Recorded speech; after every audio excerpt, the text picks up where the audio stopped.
My name is Teagan, and for most of my life, my family treated me like the spare key nobody remembers they own until the front door locks them out. The quiet one. The fixer. The girl who was good at money and bad at being interesting. So when my brother got married last fall, nobody expected me to do anything but show up, sit where I was told, and keep my opinions to myself. What they didn't know was that the resort hosting his wedding, the cliffside one in Bar Harbor everyone kept calling a once-in-a-lifetime venue, sat on land my company had quietly bought 18 months earlier.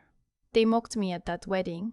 They sat me in the back with the vendors, and then one woman stood up, said my name out loud, and the champagne flute slipped right out of my new sister-in-law's father's hand and shattered on the slate floor.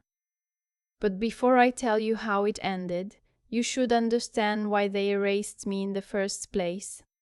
The invitation came 3 weeks late.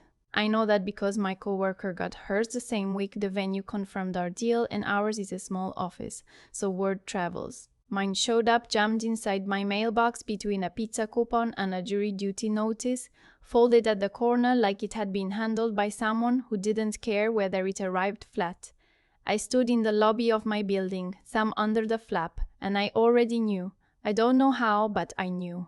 Tess Whitlock, it read, +1. My name is Teagan Whitmore. Not Tess, not Whitlock. I read it twice, then turned it over to see if maybe the printer had hiccuped on the outside and gotten it right on the inside. It hadn't. The enclosed reply card said the same thing in that swirly fake calligraphy font you get when you let websites autofill the names. There was no note. No, can't wait to see you. Just my brother's name and his bride's name in gold foil, large, and mine in the corner, small and wrong. I laughed. Not the real laugh, the dry kind that comes out when you don't want to do the other thing. Then I sat down on the bench by the mailboxes and stayed there longer than I'd admit to anyone. Here's the thing about being misnamed. It doesn't hurt the way an insult hurts. It's quieter than that. It's the feeling of being a rough draft somebody forgot to finalize. And it wasn't the first time. Field day ribbons that said Megan. A college acceptance letter addressed to the girl one alphabetical slot below me, forwarded with an apology. My own grandmother's funeral program, where I was listed as N family. I had a whole archive of moments where my name got bent or dropped, and somewhere along the way I'd stopped flinching. Or I told myself I had. I almost didn't go. I sat there doing the math the way I always do, flight to Bangor, rental car, 2 nights at whatever hotel was in the venue because the venue rooms had been reserved for close family.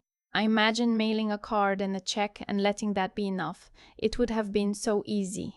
Nobody would have chased me down, that was sort of the whole problem.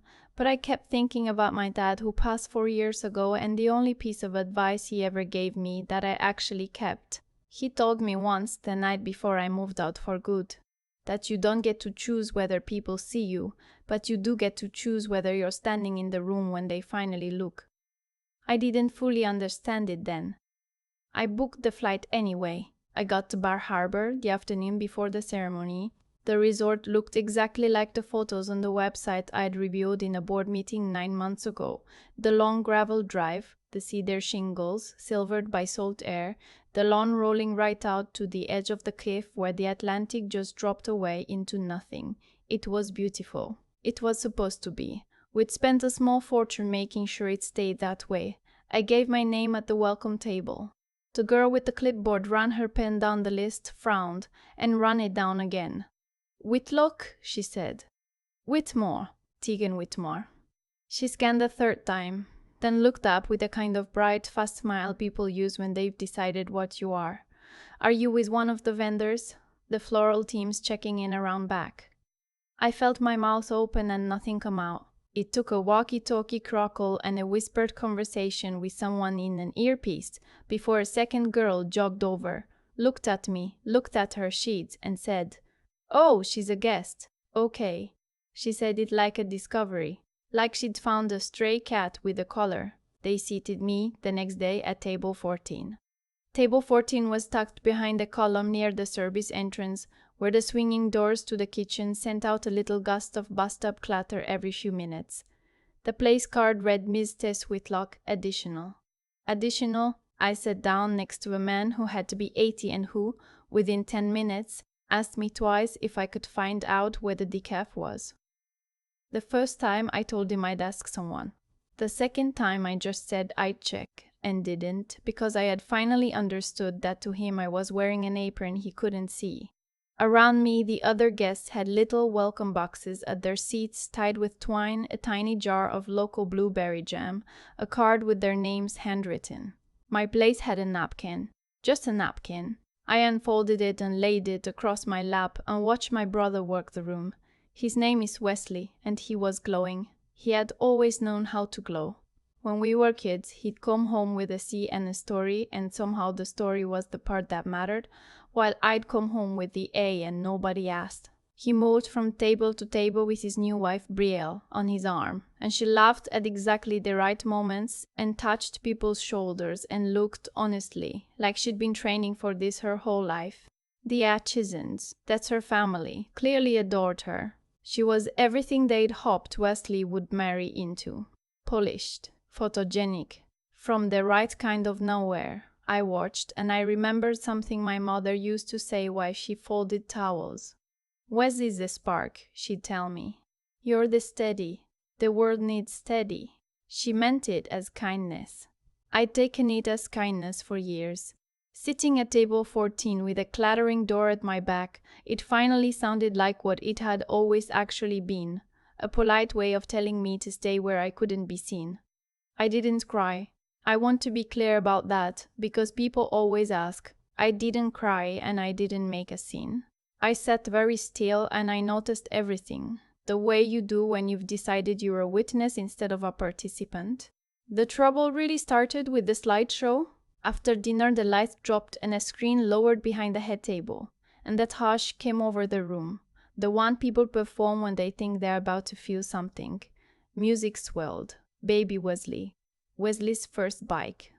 Wesley in a soccer uniform with a missing front tooth. I knew these photos. I'd been in some of these photos. I had taken several of them. I waited for myself to appear. About 4 minutes in, there was a shot from the summer we drove to Acadia, the same park, just a few miles up the coast from where we now sat, which I'm sure the wedding planner thought was a charming full-circle touch.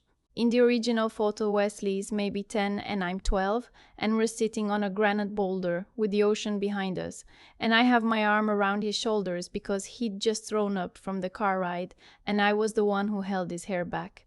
In the photo on the screen, I wasn't there. The image had been cropped tight, and the empty space where I'd been was filled, badly, with a stretched out patch of rock and sky.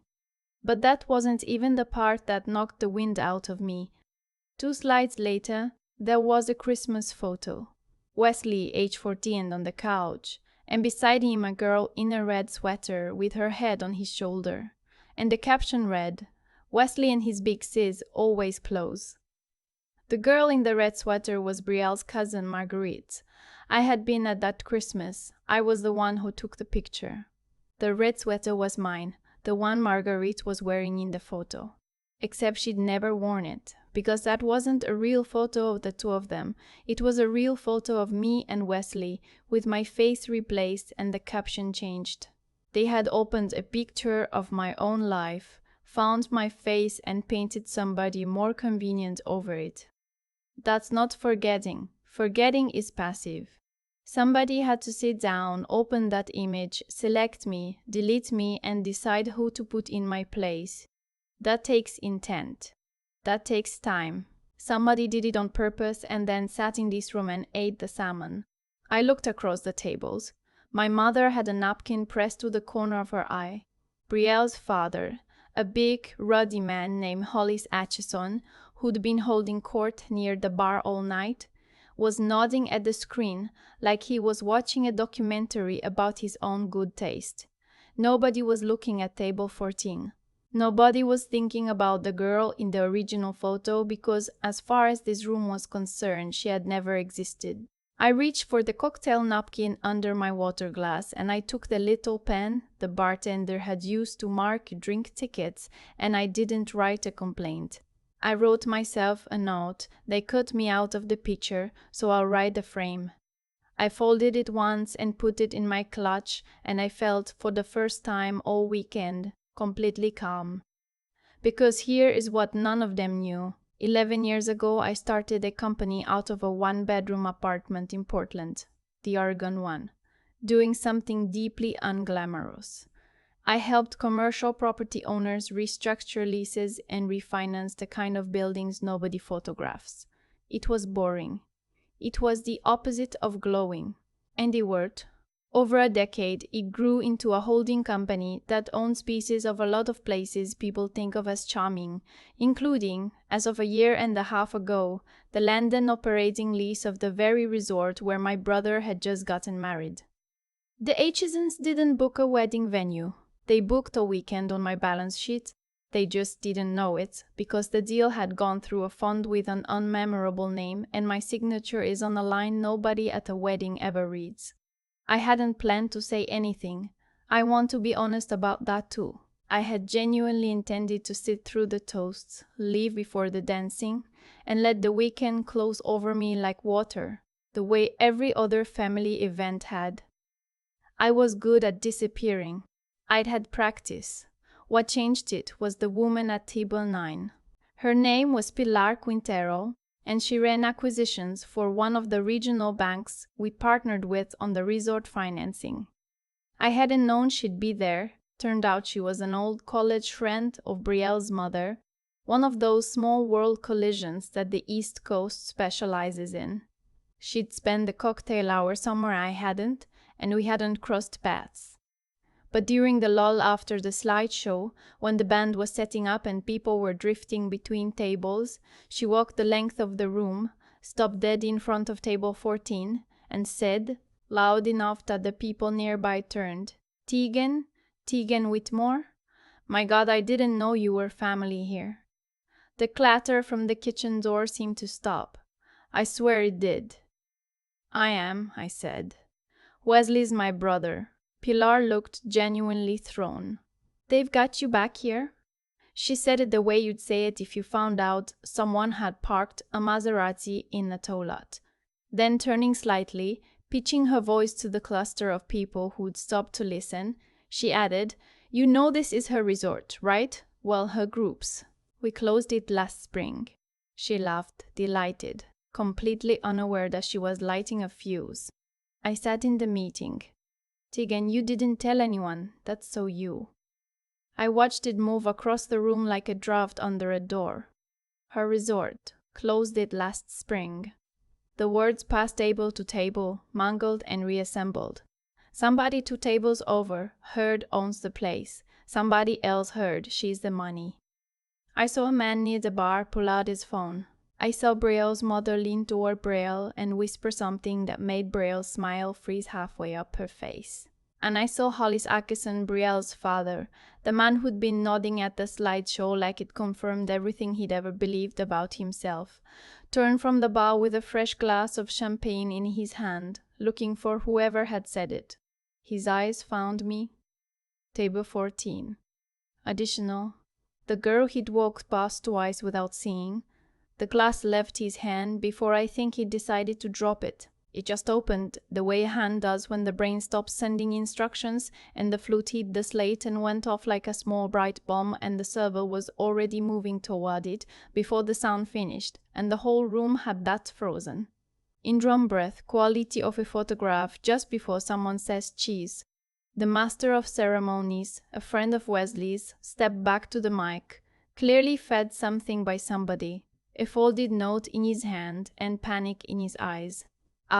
Before we go on," he said, we'd like to thank one of the partners who helped make tonight's venue possible. To Teagan Whitmore. We're so glad she's here." A few people clapped. Most just stared. The clapping was the worst kind. The kind people do because not clapping seems riskier. I didn't stand. I didn't raise my glass. I'm told that was somehow more unbearable for them than anything I could have said. It was Hollis who came to me. Of course it was Hollis. He crossed the floor the way men like him cross every floor. Like the walk itself is a favor. And he crouched a little beside my chair so we'd be eye level, and he put on a smile that had clearly served him well in boardrooms. "Teagan," he said, warm, like we were old friends. "I wish somebody had told us. We'd have arranged something proper for you, up front, with the family." I looked at him for a moment.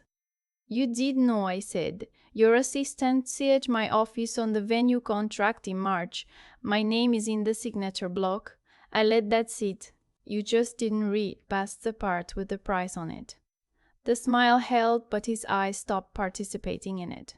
Behind him I could see two of his sons-in-law huddled over a phone, scrolling, and Brielle's mother had gone the specific shade of pale that happens when a person realizes the floor they're standing on belongs to someone they've been condescending to all night. "Let's not turn this into a thing," Holly said. Lower now, the warmth bleeding out. "Family looks forward, not back." "Family," I said, "doesn't crop a daughter out of the Christmas photo and paint a stranger over her, and then tell her to look forward." He didn't have anything for that. "There isn't anything for that." He stood up, and the crouch had cost him something, and he walked back toward the head table with the careful dignity of a man leaving a room he no longer controls. I found my mother by the coat check 20 minutes later. She was crying, and I want to tell you it moved me. But I'd watched her dab her eyes at a slideshow that had erased me, so I didn't have a lot of room left. "Teagan," she said, "I didn't know about the photos. I swear to you I didn't know." "I believe you," I said. And I did. That was almost the saddest part. She hadn't done it. She just hadn't noticed I was missing. "Why didn't you ever tell us," she said, about all of it, the company." "You let us think. You never asked," I said. Not cruel, just true. For 30 years nobody asked what I did all day. I figured if it didn't fit the story, you didn't want it. Wesley caught me at the door. I'll give him this. He came alone and he didn't perform. "I'm sorry," he said, and his voice cracked on it. And for half a second, he was 10 years old, throwing up in the back of the station wagon, and I was 12 holding his hair back. I let Brielle's people run the whole thing. I didn't even look at the slides. I should have looked. "You should have," I agreed.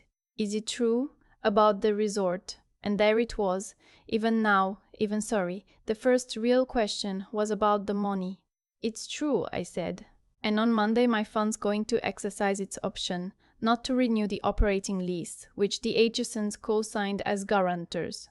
Which means your father-in-law is about to find out exactly how much my name on the contract is worth." I watched that land. I didn't decide that tonight, Wes. I decided in March, when I saw whose name was on the other side of the deal and chose to come to your wedding anyway, hoping I was wrong about all of you. I wasn't wrong, but I'd had to find out. My dad was right about that much. You have to be standing in the room. I left before the dancing, the way I'd planned. The valet brought my rental around and I drove the dark coast road back toward Bangor with the windows down and the salt coming off the water. And I didn't replay a single insult because I finally understood that none of it had ever really been about them. It was about how long I'd agreed to sit at table 14 and call it humility. They thought I was additional. They built an entire evening on the assumption that I was the help, the spare, the steady one who'd never make a sound. They forgot that the steady one is the one holding the whole thing up. And when I stopped holding, when I let go in March, quietly, with a signature on a line nobody reads, the only sound was a champagne glass hitting the floor in a room I owned. For a long time I told myself that staying quiet at table 14 was a kind of grace, that sitting where Wesley's new family put me, fetching decaf for a stranger, swallowing the cropped photo and the misspelled name, made me the bigger person. It took the drive back to Bangor, windows down, salt in the air, to admit the truth I'd been avoiding for 30 years. It wasn't grace. It was fear dressed up as patience. Here's what I understand now that I didn't before. None of what happened that night came out of nowhere. The Achesons could seat me by the kitchen because I had spent my whole life agreeing to be seated by the kitchen. Wesley could let the slideshow erase me because I had let myself be erased 100 times before he ever picked up a wedding planner.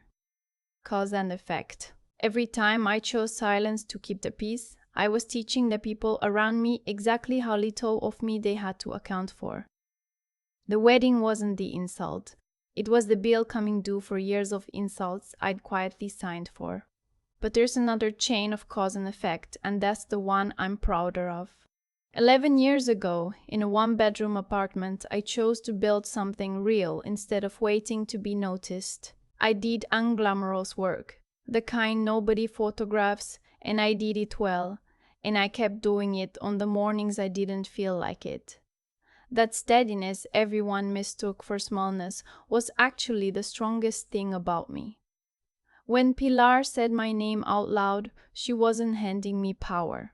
She was just turning on a light over power I had already built, brick by boring brick, while they were busy glowing. What I'd tell you, if you're the one always seated by the kitchen, is this. Be the kind of person who holds a picture even when they crop you out of it, because doing right by people when no one's watching is never wasted, even on the family that doesn't deserve it. But don't confuse goodness with disappearing. Pay attention. Read the footer. Know what you're actually worth in dollars and in everything that is in dollars, because the people erasing you are counting on you not to know. And when the moment finally comes to let go of a thing you've been holding up out of habit, find the nerve to open your hand. The last part is the hardest. It took me until March of that year, alone in my office with the contract in front of me, to find it. I didn't get my dignity back at that wedding. I'd had it the whole time. What I got back was the willingness to stand in the room while they finally looked. My dad was right. You don't choose whether people see you. You only choose whether you're still there when they do. I was, and the only sound, in the end, was a glass hitting the floor in a room I owned,